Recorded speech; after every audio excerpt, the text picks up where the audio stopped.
Eclectic Show. It's the Eclectic Show.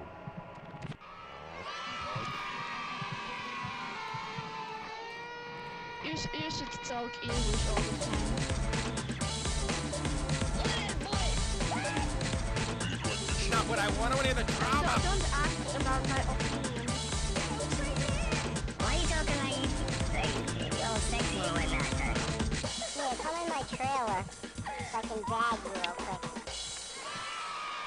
The Eclectic Show.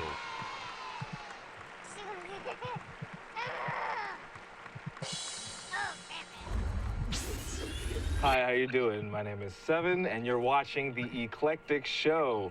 Today we have Cameron. Hello. Cameron, one of the journalists of Sonic Eclectic. We also have Michelle out in London. Hello. And we have Pooja, which is an actress, and she's from New York. How's everybody doing today? Pretty good. Good, how are you? Good, good, good. So we're going to jump right into it. Everybody knows that we covered the Trayvon Martin case as much as we possibly could. And the first episode, we talked about race relations. Where are we today on race? And now, after the case, a lot of celebrities are coming out and showing support, saying that they will have shows, concerts, and other things in Florida. And I wanted to get some feedback. Do you think this will be effective? Will this help? Also, do you think this is just getting on the bandwagon of what's hot and what's cool? Because a lot of these people weren't saying anything for months in reference to the case. So Cameron, let's go with you. What do you think? I think it's incidental, like what they do completely, because they have no power, just like many other protesting citizens. As much to their dismay, like they can't do anything to overturn the verdict. And I do kind of agree with that, like, cool bandwagon thing where, okay, they're just trying to hitch onto this pop cultural moment in history that got so much publicity and was just tragic for all parties. And they're just trying to get their name alongside it. So it's minuscule. Right. Like, I can't really think of anything else to put it. What are your thoughts, Michelle? I'm in agreement with Karen. I just don't see the point of the value in these singers actually throwing a concert. What is the agenda behind the whole thing? That's what I would like to know. Pooja? I think the agenda behind it is that I think they do want the case to be reopened. Obviously, he can be trialed for the same thing, but I think they're still trying to figure out if there's any other way. Because obviously what happened, there's a lot of race things that go with it. But at the end of the day, Trayvon is like a little boy who really wasn't doing anything. And even though a lot of the celebrities are probably doing it as a bandwagon thing, it is something that was actually initiated by the people. And I feel like now we might just have celebrities joining in. But I think the purpose of it is to try to have like a retrial and try to get him in another way than what they did in this initial trial. Now, Cameron, I know one of the conversations that we had with one of the other journalists from Sonic Eclectic, Matt, and we basically spoke about, well, if Trayvon were white and if Zimmerman were black and that whole thing. Did you get any further feedback from that conversation? It was a good conversation, and since that conversation was held the day after the verdict was announced, like I had a full week just to kind of like sit on it and figure out and hear everyone, pretty much I know almost their opinion on the matter. And so since the show, I've seen a whole lot more. I think, just like any of the other variables kind of in this trial, it wouldn't have ended up as to where it is now in local history, like in national recent history.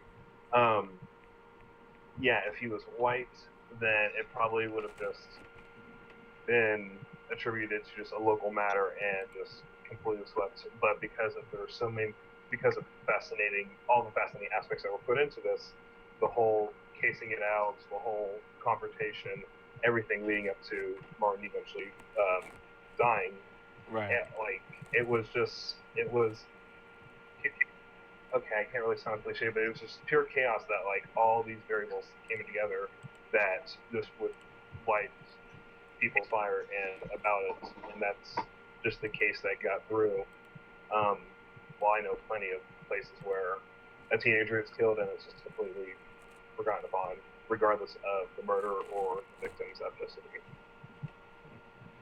All right, well, let's move on to something a little bit, well, I can't even say better, but there's this star, Talia, and Talia Joy Castellano. She's a famous girl from the internet, and she basically does tutorials on makeup and everything like that, and she's also someone that was dealing with cancer. It seems that she passed away, and a lot of her fans are now fulfilling her bucket list. So someone covered a car with Post-its. Someone jumped into a pool of Jell-O. It's amazing at this point where the average person can be a star and having this kind of impact. But where do we go? Where does this stop? At what point do we celebrate our normal lives? Is it the same way in London too? Do they have that kind of, everyone wants to be a star kind of thing in reality shows? Michelle? I think YouTube especially has been the main and most probably the only route over in the UK for people to get their material out in the public, and has made quite a number of people famous and allowed them to get record contracts and whatnot. So I don't see any harm in it, but yeah, there needs to be some degree of normality in people's lives also. Pooja? I agree with her, but as always, I think she was like a little girl who was very into makeup and everything, and then I see she was like the honorary cover girl. Mm-hmm. And I mean, completing her bucket list right now doesn't really do much to her, but I think it means a lot to her family that there's so many people that care for her. That's a good point. Cameron? That's the crazy cool thing about the internet, is that you can discover anyone really and become so familiar with them that you become influenced and attached to that person. Where the line ends, I'm not really sure, because I mean, just different strokes, different folks, whatever people get entertainment out of. But it's just one of those examples where this the power of celebrity really in today's age. Yeah, man. Well, one thing that affected me a lot was the B word. I've been watching the internet and, just the effects of youth, and just seeing how kids all of a sudden are just starting to emulate us. As we start to get older, we start realizing that we emulated people that came before us, and now you see all the kids trying to be like us. But I also see a shift different, where the B word has always been perceived as something that men would use to hold down women. It seems that a lot of women are using that as well. And I'm glad we have two bright and beautiful women here today to give your opinion, because the only way so much I can say as a man without getting stoned. So, Michelle, what is your relationship with the B word? I I think up until about 2 years ago, I didn't realize that I had an issue with the B word. Almost to the point where I actually broke off a friendship with somebody who insisted on using that word with me. I just detest it. That's my standpoint on the whole thing. Pooja, you're in one of the rudest cities in the world, New York City, as you can hear in the background. So I don't know. I mean, do you think women are using it more than men these days, or? I think women do use the B word, definitely in New York City. And I don't think it's necessarily in a derogatory sense. I think sometimes it's like a friendly way of like saying hi to your friend. I know it sounds very messed up, but women definitely do use the B word. And I don't think it's really like what it's supposed to mean. I feel like when girlfriends use it to each other, it's more or less an endearing term than like a derogatory thing. Okay, but that again, I didn't want to bring it into this topic, but then that even goes into the N word, the F word, where it gets a little muddy. It's okay for some people to say it. It's okay if I know you, but then when people observe it, they well, you seem to be saying it. I mean, it goes back to Paula Deen. She said, well, her cooks were saying that to each other while they were cooking, so why can't I say it? You know. I think with language, there's always, obviously, like if someone random on the street said that to me, I would be very offended. But if my friend said that to me, I guess I wouldn't be as offended. Right. I wouldn't think of it as a negative thing. Okay. Cameron, have you noticed that too, as a fellow male? I mean, that women tend to be using the B word a lot more than men these days? It's definitely a word that's just completely just skipping people's groups back and forth, and raised an excellent point about, the person calling me that or saying that in any sense would depend on who that person is in relation to me. Because it's just been just so widely accepted for some reason. But it's just another word that you assign its power to, but it's just really prominent in music, comedy, and so it's just popular and it's out there. Yeah, I mean, I'm guilty of using the B word, and until someone pointed it out, just how that has affected people and that whole thing. I just didn't look at it from another perspective, and then again, looking at youth, I'm like, well, I kind of want to lead the way. But there are some people that just no other way to describe. No, it's not. So, but that was just food for thought. We had a very interesting interview with Alex Kelly, a great musician, female singer-songwriter, and I asked her a question: what would she like her fans to know, and about things that she's passionate about? And she spoke about Monsanto, which is a biochemical company, or you could say agricultural company, and it brings about what is really in our food, what is really going on. That seems to be, again, I'm not plugging the company as a pro or negative. People need to go do their research. But it is kind of scary where you can have corn and it's not really corn. It's like rabbit and mixed with this bug, mixed with that, to naturally get all these other, other animals to not to eat the harvest. And at what point are we really going to just eat food? And then what could we do as a generation to be more aware and to stop that from happening? Does anybody here buy like Whole Foods, not Whole Foods, but farmers market kind of stuff? Here and there. As in fresh food and fresh... Like actual food, yeah. Yes. Okay. And Yeah. do you have any advice on how to do that? I go to the supermarket. I see a carrot. I thought, you know what? It's orange. It's a carrot. But I'm very mistaken, obviously.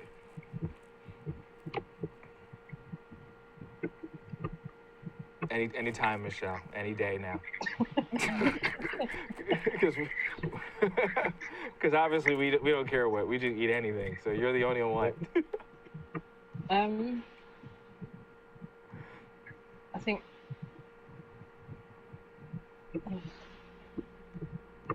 it's just really, really strange. I just find it really strange that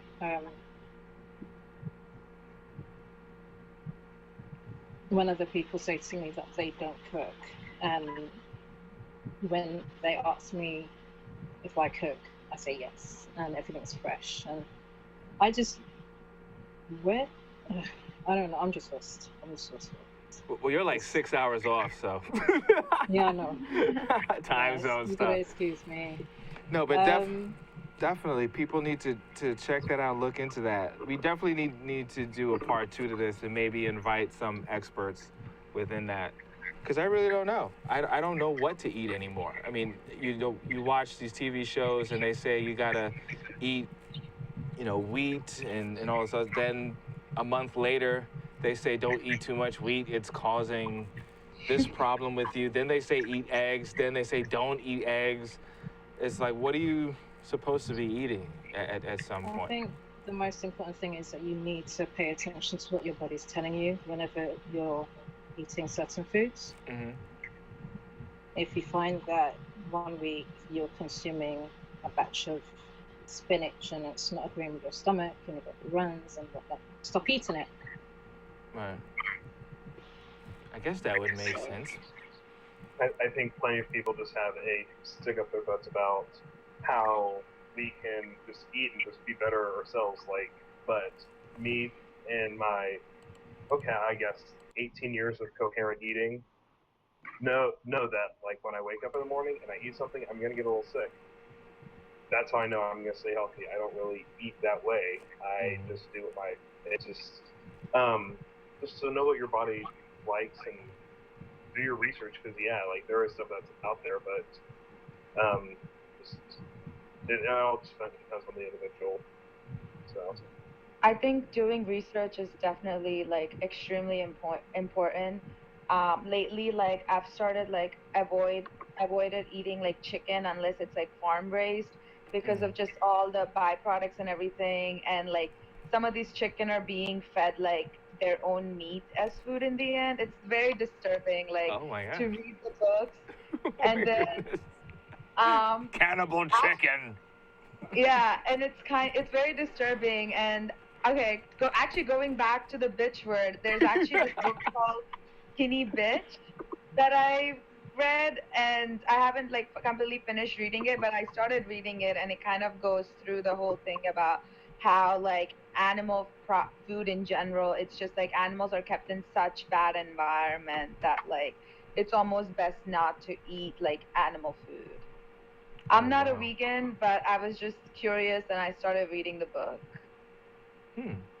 So before we go to our next topic, I'm going to flip to some word on the street in reference to the B word. My perception of the B word is that I feel as though that it's thrown around way too easily and extremely generously. For example, within the music, different genres of music, it's being used, and not just the B word, there's other different words, for other uses of profanity as well. And I feel as though that is influencing the generations beneath us. So with that being said, our generation needs to nip it in the butt and correct it, because the generation underneath us, they're thinking that it's used as a term of endearment, but they stand corrected because it's not. And I feel as though if we don't stop this today or as soon as possible, it's only going to get worse. So with that, the B word, the N word, A, B, C, D, E, F, G, all the way down to Z words that are used as profanity and not used as a term of endearment, we need to fix this today.